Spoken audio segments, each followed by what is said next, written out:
Et salut YouTube. Aujourd'hui, je vais vous parler d'un sujet très particulier. Encore une fois, j'avais présenté une vidéo sur les souris, les souris de PC. La recherche de la souris est la meilleure pour moi. Pareil pour les montres. Maintenant, je vais vous parler d'un autre sujet qui me touche parce que j'ai toujours aimé ça, à savoir les canifs, donc les couteaux de poche. J'ai longtemps cherché le meilleur pour moi, avec des croyances que j'avais étant jeune. Alors, pourquoi j'ai toujours eu un couteau avec moi? Tout simplement parce que mon grand-père avait ce qu'on appelait, nous, un couteau suisse.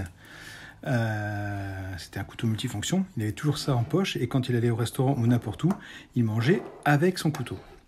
Et d'ailleurs, le premier couteau que j'ai eu dans ma vie a été offert par mon grand-père. Alors, j'ai longtemps pensé, pas à juste titre justement, mais à tort, qu'on pouvait avoir n'importe quel couteau sur nous du moment que la lame n'excède pas la taille de la main.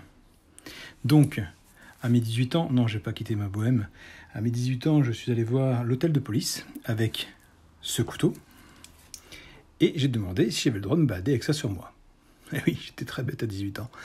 Le gendarme qui m'a reçu, le policier qui m'a reçu m'a expliqué que non, à partir du moment où vous avez quelque chose qui bloque la lame, vous n'avez pas le droit de l'avoir sur vous. Donc, à savoir ici, ils appellent ça un cran d'arrêt. Donc, moi, le cran d'arrêt, je pensais que c'était le canif. D'ailleurs, j'en ai un ici, mais je ne l'ai pas sorti pour la vidéo. Vous appuyez sur un bouton, clac, la lame s'ouvre, tac, et elle se bloque. Je pensais que c'était ça, moi, un cran d'arrêt. Non.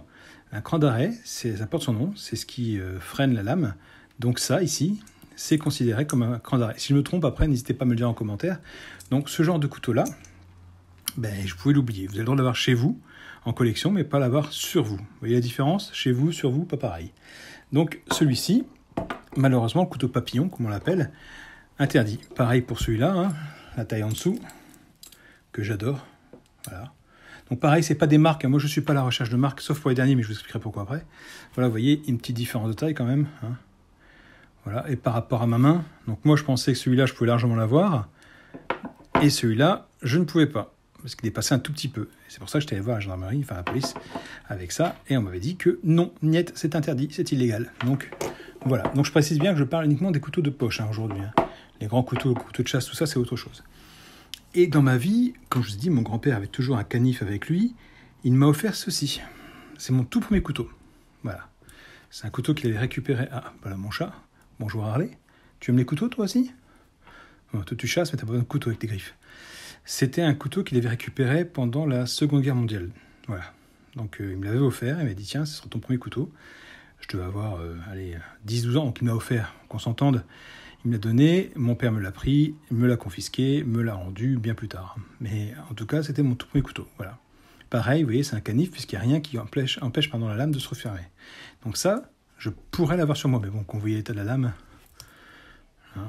j'avais essayé. Alors, je sais, les puristes vont me dire qu'il ne faut pas essayer de nettoyer une lame comme ça, mais j'avais essayé de la rendre brillante. Voilà. Donc j'avais à peine réussi. Après, je ne sais pas si certains connaissent ce modèle. N'hésitez pas à me dire si vous connaissez ou pas. Mais en tout cas, ça, c'était mon tout premier canif. Ensuite, j'ai eu d'autres couteaux. Mon père, en l'occurrence, alors je vais vous montrer uniquement un côté de la lame, mais pas l'autre côté parce qu'il y a son nom et son prénom gravé dessus, va vous faire ceci. Voilà. Alors, je pense que je vais me prendre une rafale de critiques dans la vidéo, de commentaires, en me disant que ce n'est pas un... Mon chat qui vient de faire tomber le décor. Harley, t'es un boulet. Voilà. Bon. Les aléas du direct, quand on a un chat, voilà ce que ça donne. Voilà, je remets le décor en place. Voilà. Harley, si tu pouvais arrêter de faire des bêtises, tu ne seras pas coupé montage. Tout le monde verra que tu es un chat chiant. T'es pas un chat, t'es un hippopotame. T'es un chat chien. Donc je disais que ce modèle-là, pour moi, n'est pas un véritable aïeul, même si c'est marqué véritable aïeul inox France. Déjà, inox, ça, à mon avis, c'est de la rouille, je pense. Alors que l'inox, logiquement, ça rouille pas. Et le petit symbole, je pense que là, c'est pas le vrai. Donc les puristes, dites-moi, mais je pense pas me tromper en me disant que la qualité n'était pas au rendez-vous. Ce n'est pas un vrai aïeul. Donc pareil, celui-là n'a pas de système de fermeture, donc effectivement, je pourrais l'avoir sur moi, il n'y a pas de problème. Mais comme il est gravé avec le nom de mon père, j'avais pas envie que la lame s'abîme et que le nom disparaisse. Donc j'ai jamais utilisé. J'ai même le petit fourreau qui va avec. Voilà. Ensuite, on m'a offert, parce que oui, on m'a offert des couteaux, on m'a offert celui-ci, que je trouve très beau, que je pourrais avoir sur moi aussi, hein. Alors qui lui, clairement, n'est pas un laïeul, même s'il y a la petite abeille, hein. Vous voyez, petite abeille qui est là. Voilà, nulle part, c'est marqué laïeul. Voilà. Donc, je ne pense pas que ce soit un vrai laïeul. En plus, nulle part, il est marqué inox. Ah, si, là, marqué stainless steel. Voilà. Mais celui-là, par contre, je ne sais pas du tout ce que c'est. Je ne sais pas si c'est de la marque, de la qualité ou pas. Je pense pas. Vous me le direz dans les commentaires si vous y connaissez en couteau, enfin en canif. Mais celui-ci, effectivement, je ne l'utilise pas. Je garde dans la collection avec le petit fourreau, franchement, qui fait pitié, hein. C'est pas un fourreau adapté ni rien, mais bon, c'est pas grave. Dans ma jeunesse, j'ai acheté... Alors là, par contre, on passe dans les couteaux qui sont illégaux à porter, mais que vous pouvez avoir chez vous. Celui-ci, que j'aime beaucoup. Voilà. Donc, vous l'avez entendu, là, il y a le fameux cran d'arrêt. Donc, si je l'ouvre, la lame se bloque, elle ne se referme pas. Donc, c'est illégal. Ce genre de couteau-là, vous ne pouvez pas l'avoir sur vous, vous baladez sur vous. C'est pas normal. Voilà. Mais je l'ai chez moi, toujours pour ouvrir mes colis ou autre. D'ailleurs, vous pouvez voir que la lame a bien servi, hein, à force d'être ouverte et fermée. Dommage, hein, une lame noire comme ça, moi j'aime beaucoup. Donc pareil, pas de marque, hein, Stainless, Taïwan. Voilà. Je vais pas payer cher. Enfin, j'ai pas payé cher, mais mine de rien, c'est la qualité parce que ça va faire 20 ans, ouais, facilement 20 ans que je l'ai. Oh, même plus que ça. Oh, 25 ans que je l'ai. J'avais acheté, je crois, chez Euro Vanadium à l'époque, le camion, il me semble, hein, si je dis pas de bêtises. Et celui-là, je garde pour ouvrir mes colis. Un autre que j'ai gardé longtemps, que j'avais fait un échange à l'époque, c'est celui-ci. Alors, il est en corne de vache, on l'a certifié. Il a été réparé. Si vous regardez bien, il y a un endroit où on le voit, je crois. Je ne sais plus où. Il y a un endroit où il a été réparé, il y a de la colle qui dépassait sur un des côtés. Parce que la corne s'est détachée. Bon, c'est pas de la marque. Et pareil, celui-là, je ne peux pas le prendre parce que... Et ouais, voilà. Il y a le fameux cran d'arrêt. Donc, celui-ci qui est très beau, que j'aime beaucoup. Qui n'est pas tranchant, ce qui est dommage. Mais il faudrait que je le fasse réguiser. Alors pareil, il n'y a pas de marque. Marqué inox ici. J'ai aucune marque nulle part. J'y connais rien. Moi, j'aime juste la beauté de la chose. Et celui-là, je l'aime beaucoup. C'est l'un de mes... J'ai eu, j'avais une quinzaine d'années. Donc pareil, hein, dans un tiroir, en haut d'une armoire, où je ne sais plus où il était rangé, mais en tout cas, je n'avais pas accès, même si je l'avais dans ma collection. Donc voilà. Cran d'arrêt, donc je ne pouvais pas l'utiliser. Voilà. Et là maintenant, on va passer au couteau que j'utilise aujourd'hui. Alors, celui-ci, je l'utilise uniquement pour ouvrir mes colis, parce que c'est pas vraiment un couteau, c'est un cutter. Voilà, mais je le trouve très beau. Je voulais quelque chose qui ait une sécurité qu'on puisse pas ouvrir facilement. Donc là, vous avez un petit bouton. Donc si vous n'appuyez pas sur le bouton, la lame ne s'ouvre pas. Vous appuyez dessus et hop, la lame s'ouvre. Voilà. La lame est protégée par un petit fourreau en plastique. Pour changer la lame, il suffit d'appuyer ici. Vous voyez, vous appuyez là, hop. Et donc c'est une lame double, hein. Donc là, elle est un peu usée, il va falloir que je la change un de ces quatre. Mais pour l'instant, je la garde telle qu'elle. Donc ça me sert uniquement à ouvrir mes colis. Je sais que mon pote Claude aime beaucoup ce couteau. Voilà, je remets un petit truc. Pareil, elle ne se referme pas, donc pour refermer, il faut appuyer sur le petit bouton. Voilà. Et elle est pourvue d'un clip ceinture. Voilà, donc je ne mets pas à la ceinture, mais je voulais absolument un couteau qui s'ouvre ainsi, parce que j'aime bien celui-là. Dans la mesure où, avec le pouce, vous voyez, vous pouvez l'ouvrir. Voilà. Mais il n'y a pas le petit bouton dessus, sur la lame. Je sais que d'autres couteaux l'ont, mais celui-là n'a pas, donc je voulais un truc dans ce style. Et quand j'ai trouvé ça, je me suis dit, tiens, c'est pas mal. Hop, on peut l'ouvrir, elle a un petit butée qu'on peut utiliser pour ouvrir et fermer. Donc celui-là, ouais. Pareil, j'ai acheté sur Amazon, je vous mettrai le lien, hein, là, ici. Voilà. Pas cher. Voilà. C'est juste pour ouvrir mes colis. Et maintenant, les couteaux que j'utilise dans ma vie de tous les jours. Le premier m'a été offert par ma femme il y a bien 10 ans maintenant, à Noël, celui-ci. Alors, c'est le meilleur, c'est celui que je conseille, mais attention, 2 bémols, même 3. Premier, il est lourd. Deuxième, il est fragile. La preuve, c'est que derrière, j'ai pu... Vous voyez, le plastique rouge a disparu. Et troisième point, c'est qu'on perd les ustensiles. Là, ici, il y avait un cure-dent. Et ici, normalement, il y avait un stylo. Voilà. donc malheureusement ils ont été perdus. Je ne sais pas s'il est tombé, parce que là il a un coup, vous voyez, il est plié. C'est le meilleur couteau que j'ai eu, même s'il est large, même s'il est lourd, il est franchement bien équipé. Vous avez, alors je peux me tromper dans les noms après, hein. Je sais qu'il y a un ouvre-boîte et un décapsuleur. Donc décapsuleur, ouvre-boîte si je ne me trompe pas, avec le côté plat pour faire tournevis plat, petit et grand, donc le grand ici, le petit là. Dans le tournevis à la base, j'avais un tout petit, dans le tire-bouchon ici, j'avais un tout petit tournevis. Pareil, je l'ai perdu. Alors je sais que ça se vend sur Amazon, ça coûte une dizaine d'euros, je crois. Ici, vous avez une loupe. Voilà. Vous avez le tournevis cruciforme. Voilà. On va essayer de ne pas se couper. Ici, vous avez la pince. Pratique cette pince. Voilà. Ici, vous avez les ciseaux. Très pratique aussi. Et très bien aiguisé, hein. C'est du couteau suisse, vraie marque suisse. Donc le vrai couteau suisse, le véritable. Ils sont très très bien aiguisés. Je les ai jamais aiguisés depuis que je les ai. Ensuite, ici, vous avez alors une règle.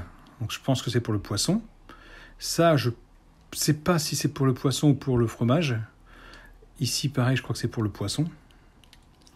Ensuite, vous avez... Je vais essayer de la sortir tant qu'à faire, sans me blesser. Voilà. Une scie à bois, très bien aiguisée et que j'ai déjà utilisée, comme vous pouvez voir. Elle coupe bien. Elle coupe très bien. Très très bien. Ensuite, on a une lime. On a une petite lame. Et on a la grande lame. Voilà. La grande lame. Ça, c'est sur le devant, donc on va tout refermer, hein. On va essayer de ne pas se blesser tant qu'à faire. Parce que, hop, je suis en train de regarder la vidéo en même temps que je vous parle, donc je ne regarde pas directement le couteau, et c'est le meilleur moyen. Alors, un jour, j'ai refermé une lame, une petite, ouais, c'est une petite, je crois. Non, ou c'est la grande. Je l'ai refermée et j'ai mon doigt qui traînait ici. La lame a effleuré mon doigt et me l'a coupé. Donc, pour vous dire à quel point, bon, coupé, enfin, on s'entend, j'avais le doigt ouvert, hein, j'ai pas perdu mon bout de doigt. Donc voilà, hop, on referme tout ça. Voilà, la loupe. L'ouvre-boîte ou le décapsuleur, je ne sais plus. Alors là, par contre, on a ici, je ne l'apprends pas, hein, c'est un tire-bouchon, ça se voit, tout le monde connaît. Tire-bouchon, et ce truc, par contre, je ne sais pas ce que c'est. Ah, ouais, je me suis retourné un ongle. Là, ici, on a un crochet, que je ne sais pas à quoi il sert. Je crois que c'est pour enlever les hameçons quand vous pêchez un poisson, il me semble. Là, ici, on a un tout petit tournevis que je n'ai pas réussi à ouvrir avant. Et ici, on a... Alors, je ne sais pas à quoi ça sert. Peut-être pour la couture, peut-être pour faire les trous dans le bois, j'en sais rien, je ne sais pas. Voilà. Donc celui-là, c'est vraiment celui que j'aimais jusqu'à ce que je le casse, malheureusement. Il était vendu avec un fourreau. Et pareil, le fourreau a craqué. Enfin, craqué. Il n'a pas déchiré, mais il craquait tout doucement, donc il s'usait. Donc du coup, j'ai été dégoûté, mais je m'en suis trouvé un autre plus petit et moins lourd, à savoir celui-ci, qui est vendu donc avec... Ma femme m'a racheté... Alors moi, je l'ai acheté sans le fourreau. Le fourreau, ma femme me l'a acheté, mais alors le problème, c'est que ce fourreau, c'est un fourreau universel, d'accord ? Mais il est trop petit pour mettre le gros, vous voyez, il a du mal à rentrer, il ne rentre pas plus que ça. Donc du coup, je ne peux pas le mettre. Et pour celui-ci, il est trop grand. Le couteau flotte. Bon, j'utilise quand même, hein, tant pis. Hein. Au moins, le couteau se balade pas tout seul. Et donc, j'utilise celui-ci dans la vie de tous les jours. J'ai ici la petite pince à épiler. D'ailleurs, j'avais aussi sur le gros. Il y avait... ouais. Ici, il n'y avait rien de mémoire. Là, il y avait le cure-dent. Là, il y avait le couteau. Enfin, la pince à épiler. Et là, il y a le stylo, je crois, sur celui-là. Je vous dis, celui-là, il est super complet. Donc là, j'ai la pince à épiler, je vous l'ai montré. Ici, j'ai le cure-dent, le tire-bouchon, encore le fameux crochet pour enlever les hameçons, je pense. Pareil, le même pic qu'avant, je ne sais pas à quoi il sert. Et on a donc ma lame, qui est utilisée, vous voyez, il faut que je la nettoie. Je l'ai utilisée avant de faire la vidéo. La petite lame. On a les ciseaux, que je vais essayer de vous montrer. Voilà, les ciseaux. On a la scie, chien fidèle. Et on a encore l'ouvre-boîte et le décapsuleur avec les deux petits tournevis. Voilà, et j'aime bien parce qu'il est transparent, c'est pour ça que j'ai acheté. Pareil, j'ai acheté sur Amazon, j'ai pas dû payer cher, je crois que j'ai payé 25 ou 30 euros, je vais vous mettre la fiche ici, voilà.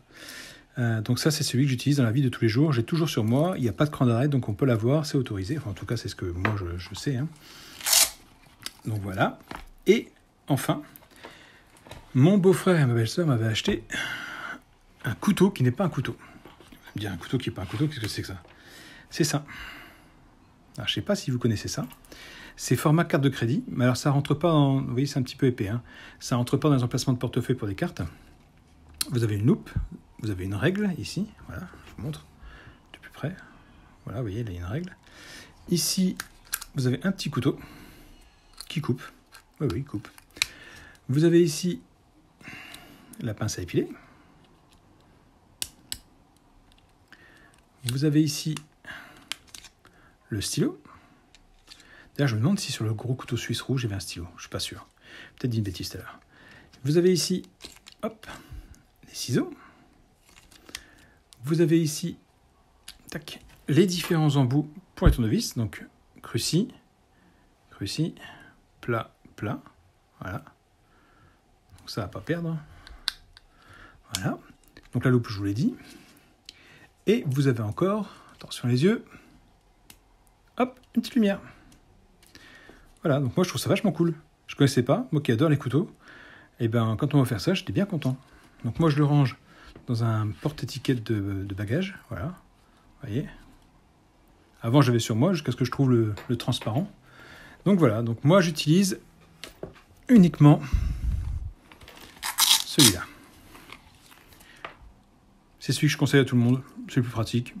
Il y a une grande lame, une petite lame, une paire de ciseaux, une pince à épiler, un cure-dent. Le reste, je n'utilise pas. Ouvertement, au tire-bouchon, j'en ai jamais utilisé parce que je ne bois pas d'alcool. Le reste, pareil, pas la peine. Je sais qu'il n'y a pas longtemps, mon broyeur à papier était encombré, il était carrément bloqué. J'ai utilisé la lame de celui-ci pour le déverrouiller et franchement, elle fonctionne nickel. Elle ne s'est pas abîmée ni rien. Donc, je recommande cette marque, le véritable Victorinox, la marque suisse, hein, la vraie marque. Et Victorinox marqué dessus. Voilà. Le vrai couteau suisse. Si vous voulez acheter un petit canif multifonction, franchement, prenez ça. Vous ennuyez pas avec autre chose. J'avais un Opinel aussi avant. J'ai eu un Opinel, bon, pareil, je l'ai pas ressorti pour la vidéo, mais je l'ai eu longtemps. Mais enfin longtemps, non, je l'ai eu un été. Pareil, quand j'ai vu qu'il y avait quelque chose pour bloquer la lame, vous savez, quand vous ouvrez l'Opinel, donc on va dire que c'est celui-ci par exemple, vous avez une bague là, que vous tournez pour bloquer la lame. Bah, c'est considéré comme un cran d'arrêt, donc pour moi, j'ai pas le droit d'avoir sur moi, donc je ne le prends pas. Donc voilà, donc vous avez ma petite collection, enfin petite collection, une partie de ceux que j'ai. Mais le seul que j'utilise vraiment, c'est celui-ci. Voilà. Je vous le conseille. De toute façon, c'est pas dur. Hein. Il vous faut un couteau suisse. Prenez un vrai couteau suisse. Prenez pas la contrefaçon. J'avais hérité celui de mon grand-père qui n'était pas un vrai couteau suisse, comme je l'ai dit en début de vidéo, que j'ai pas ressorti parce que voilà, quand il me l'a donné, il m'a dit je te le donne, mais attends, avant je vais faire un truc. Et avant de me le donner, il a cassé la pointe de la lame. Oui, il l'a cassé. Il m'a dit comme ça, au moins tu ne feras pas de bêtises avec. De toute façon, je n'aurais pas fait de bêtises avec. Hein. Et il me l'a cassé, donc du coup, je l'ai réparé comme j'ai pu quand j'étais jeune. Mais dès que j'ai pu avoir un bon couteau, m'acheter des bons couteaux, bah voilà. Ma femme m'a offert le gros rouge. Franchement, je le regrette parce que il était vachement bien. S'il n'avait pas cassé, je l'aurais jamais changé. Enfin, si, peut-être pour le poids. Parce que franchement, il est lourd. Il est lourd et encombrant, mais il est vraiment complet. Vous avez les ciseaux, la scie, la loupe. Alors, vous me dire, c'est assez rare qu'on utilise une loupe, mais bon, quand même, quand vous en avez besoin, vous êtes content de l'avoir. Et tout, il y avait le tournevis, cruci, etc. Bref, celui-là, c'est vraiment celui que je recommande à 100% si vous avez les moyens, si vous avez des grandes poches aussi. Ou alors, tout simplement, avoir le fourreau. Hein. Avec le fourreau, ça passe très bien. Sinon, bah, le petit gris, qui est très bien aussi, qui existe en rouge. Hein. Il existe en rouge, en gris, et je crois qu'il y a encore une autre couleur, mais je ne suis pas sûr à 100%. Voilà, bah écoutez, dites-moi si vous utilisez des couteaux, dites-moi lesquels vous connaissez dans la collection, si j'en ai un que vous connaissez. Hein. Par exemple, celui-là, j'en viens avoir des infos sur celui-là. Celui-là, j'ai pas la marque. Lui, je pense qu'il n'y a pas de marque. Lui, bah, c'est celui-là, en fait. Donc, pareil, je vois à la télé des pubs avec des couteaux, avec des lames, justement, tatouées, comme j'appelle ça. Mais je pense pas que ce soit celui-là. Je vous le dis franchement.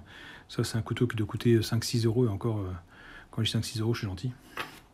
Ensuite, il y a celui de mon père. Celui de mon grand-père qui vient de la Seconde Guerre mondiale. Mes couteaux papillons et mon couteau suisse avec le cutter et la carte. Voilà, bah écoutez, j'ai fait le tour de ma petite canif. Si vous en utilisez, dites-moi lesquels. Voilà, je suis curieux de savoir s'il y a des marques meilleures que le couteau suisse. Bon, il y a l'aïeul, hein, mais l'aïeul, c'est vraiment un couteau, un tournevis, un couteau, un tire-bouchon, c'est tout. Moi, il me fallait quand même un petit peu plus que ça, donc comme il fallait des outils.